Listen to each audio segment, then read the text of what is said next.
There's a place in the mountains of Colorado where time stops, where sunlight barely touches the walls, and silence isn't peace, it's punishment. They call it ADX Florence, the Real Alcatraz of the Rockies. A prison so secure, so isolated, that no one has ever truly escaped. Terrorists, gang leaders, killers, men who ruled empires, now buried in concrete tombs. This is the story of those who tried to fight it, and those who never left. Welcome to One Leaves ADX Florence, the fortress that breathes fear. Hidden deep in the high desert of Colorado, just outside a quiet town called Florence, stands a structure that looks more like a nuclear bunker than a prison. Steel fences wrapped in razor-wire shimmer under the sun. Guard towers stand motionless, not because of carelessness, but because they don't need to move. Everything here, every wall, every gate, every inch of concrete, is alive with surveillance. The prison's official name is United States Penitentiary Administrative Maximum Facility, or ADX Florence. But among inmates and guards alike, it has earned a darker name: the clean version of hell. Built in 1994, ADX was the federal government's answer to chaos, a place to contain men too dangerous, too unpredictable for any other prison in America.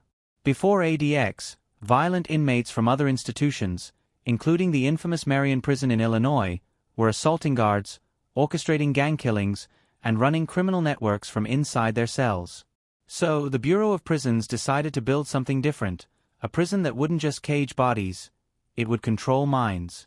Each cell at ADX is a concrete box measuring 7 feet by 12 feet. A narrow slit of reinforced glass lets in a sliver of sunlight, never direct, always distorted. Inside, a concrete bed, a toilet, and a steel sink are the only furnishings. Meals come through a small slot in the door, the same slot through which the inmate's only physical contact with the outside world passes.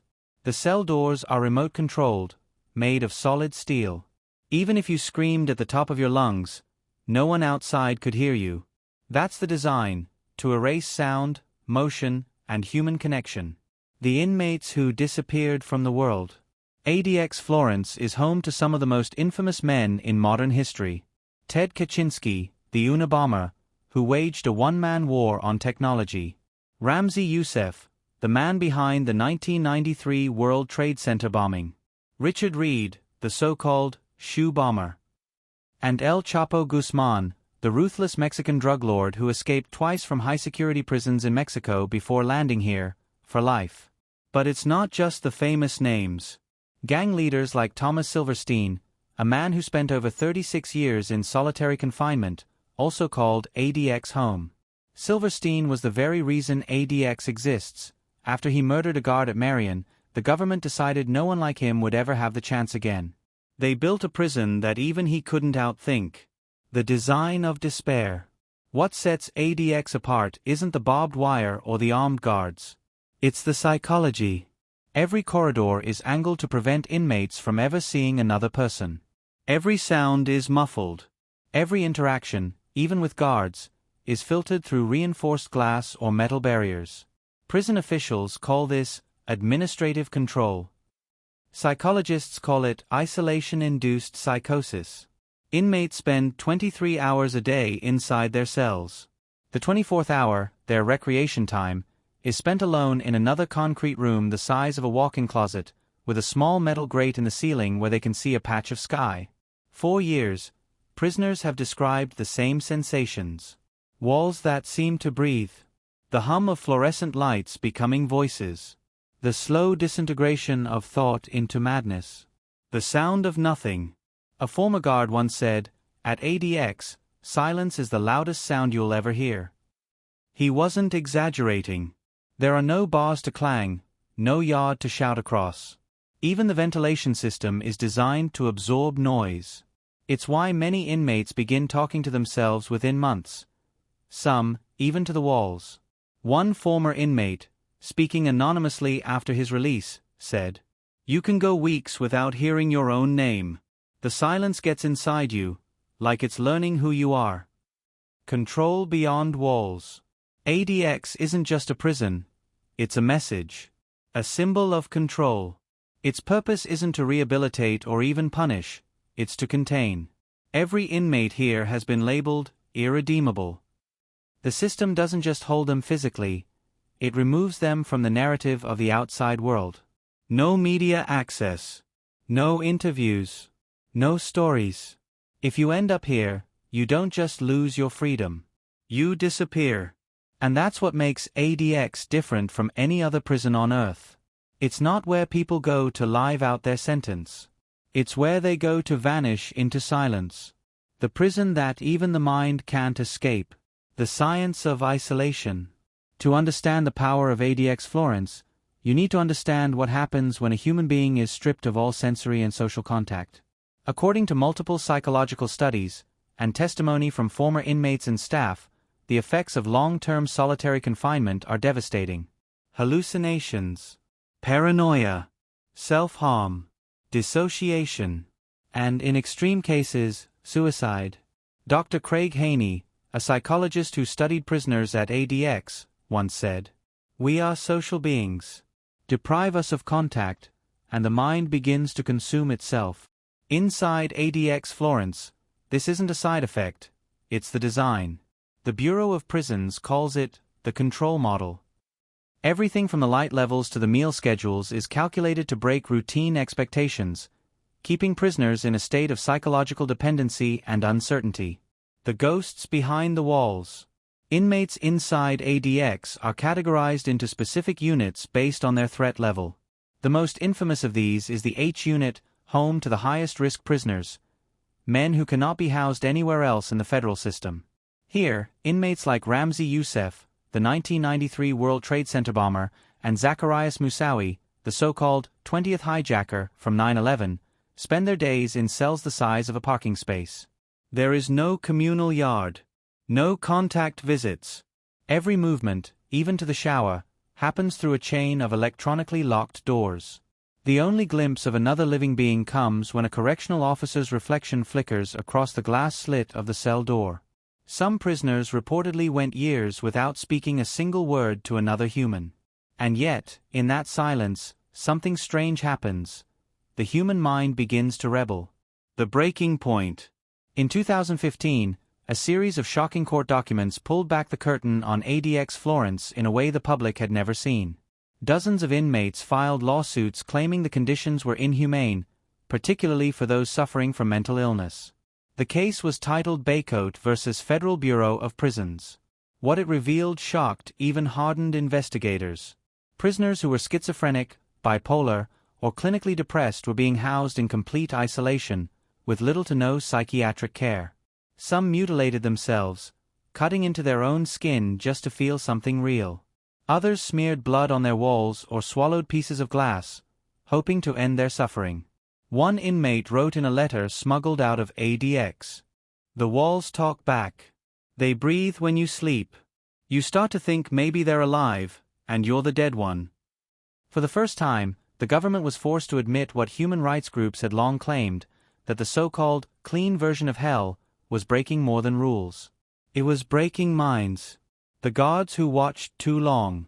Even for the correctional officers, ADX Florence takes a toll. One former guard, speaking anonymously, said, "It's like guarding ghosts. You walk past cells and see men staring at the wall, motionless, for hours. You start wondering if they even see you anymore." Another officer admitted that some staff requested transfers after just a year. The silence, the routine, and the emotional detachment required to survive there started to feel contagious. One psychologist who worked with inmates recalled, "You don't realize how much isolation changes a person until you see their eyes. It's like they've fallen behind glass, still there, but unreachable." The mind games of control. ADX Florence isn't just about keeping prisoners in, it's about keeping them compliant. Every privilege, from owning a book to receiving a letter, is tied to behavior. If you follow the rules for years, you might be transferred to a less restrictive unit, the so-called step-down program.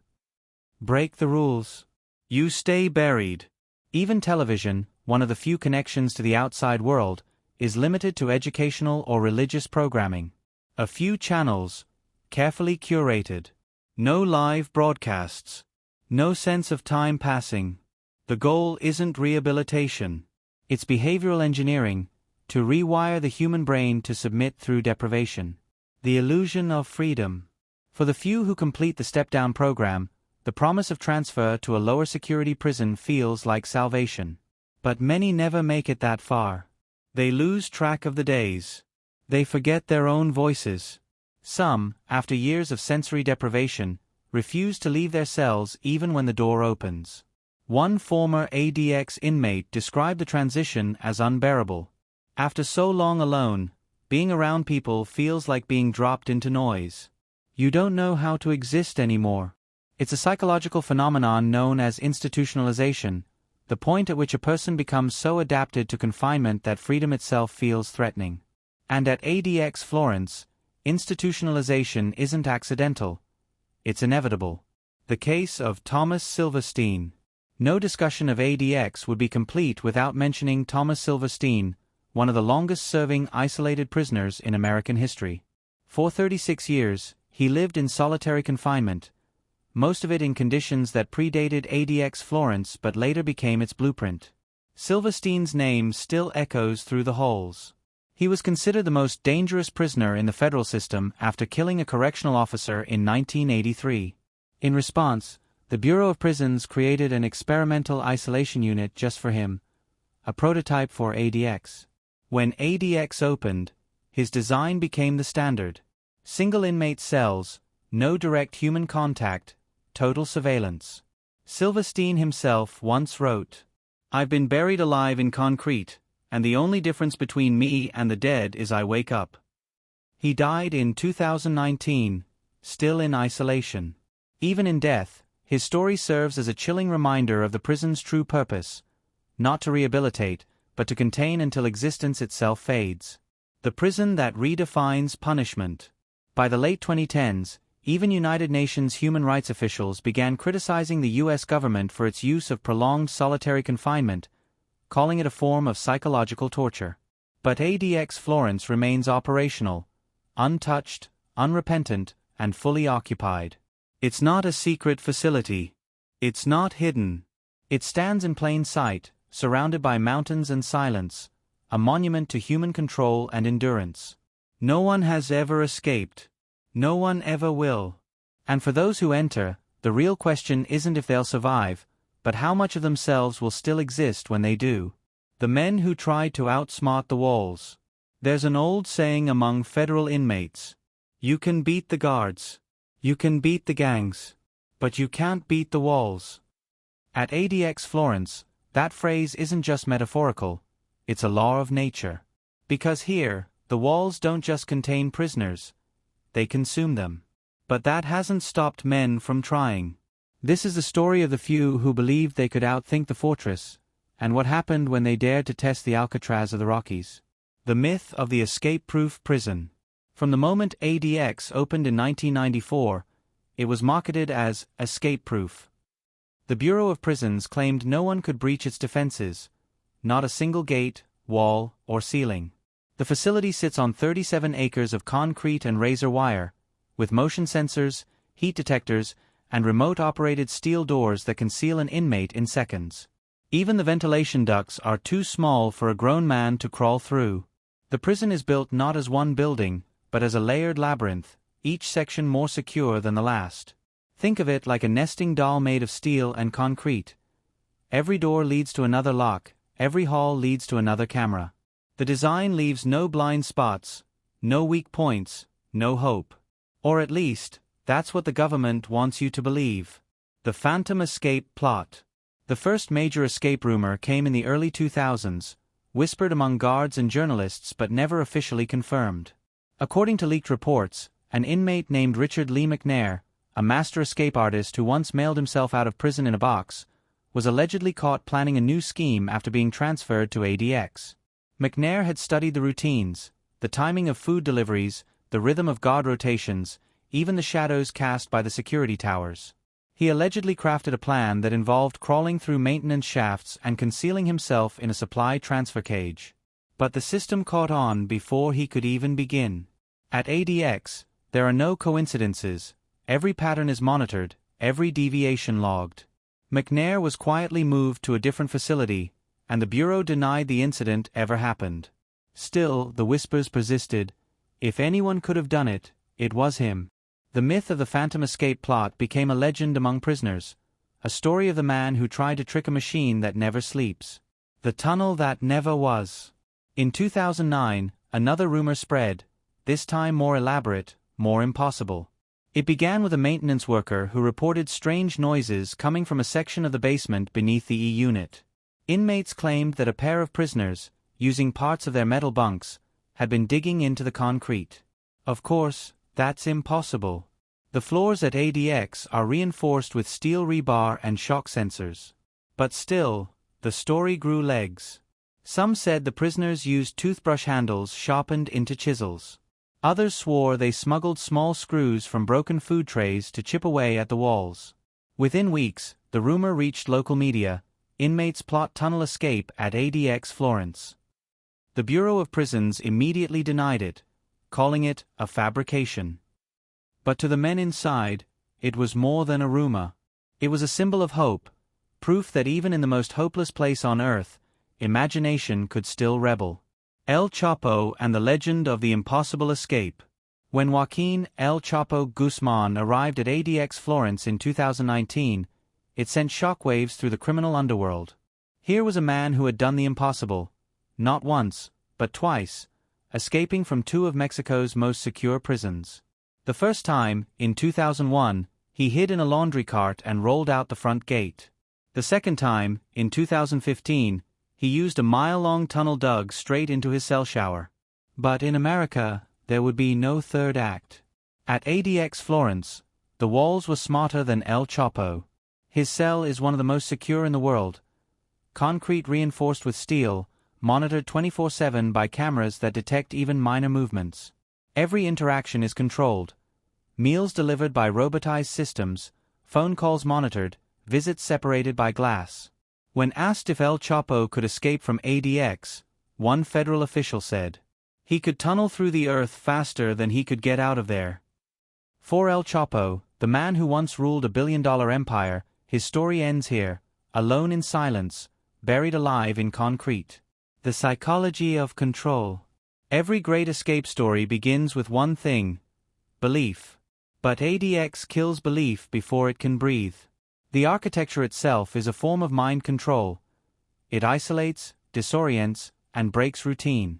There are no windows facing other inmates, no noise to measure time, no way to know where you are within the structure. The effect: your sense of the outside world fades. Days blur into nights. Reality becomes the four walls of your cell. It's a psychological trick. When a man can't visualize freedom, he stops reaching for it. A former inmate once said, "At ADX, you don't dream of escape. You dream of silence." That's the cruel genius of Florence. The body may be locked down, but it's the mind that truly never leaves. The Ghost Corridor. Hidden deep inside ADX is a hallway that staff members call the Ghost Corridor. It's a section where inmates are transferred from one unit to another, a windowless passage lined with motion sensors and reinforced glass. Inmates walk it only once, when entering the prison for the first time. The corridor is deliberately disorienting. The lights flicker. The temperature drops. There are no echoes. It's the first step in psychological disassembly, a ritual meant to erase the last trace of control from a prisoner's mind. By the time they reach their cells, they are no longer men in transit. They are residents of a system designed to make them forget the concept of outside. No one leaves. Over the years, hundreds of men have been housed at ADX Florence. Not a single one has ever escaped. Not one. A few have died trying to escape the prison in their own way, through madness, starvation, or suicide, but none have breached the walls. The Bureau of Prisons calls that a success. Psychologists call it a tragedy of civilization. Because ADX doesn't just hold the guilty, it holds the broken, the forgotten, the invisible. Men who once terrified nations now spend decades watching the same concrete walls until their memories dissolve. And for all the myths, all the stories of impossible escapes, the truth is much darker. At ADX Florence, you don't escape by running. You escape by disappearing inside yourself. OUTRO, the Real Alcatraz of the Rockies. In the shadow of the Rocky Mountains, beneath the thin Colorado air, sits a place that defies imagination. A monument to control. A masterpiece of isolation. A prison where no one leaves, not even in death, not even in memory. ADX Florence isn't just America's most secure facility. It's a symbol of what happens when a nation's obsession with safety turns into a monument to fear. It's where justice ends, and silence begins. Where men aren't just punished, they're erased. So when people ask, why has no one ever escaped from ADX Florence? The answer is simple. Because you can't escape from something that already owns your soul.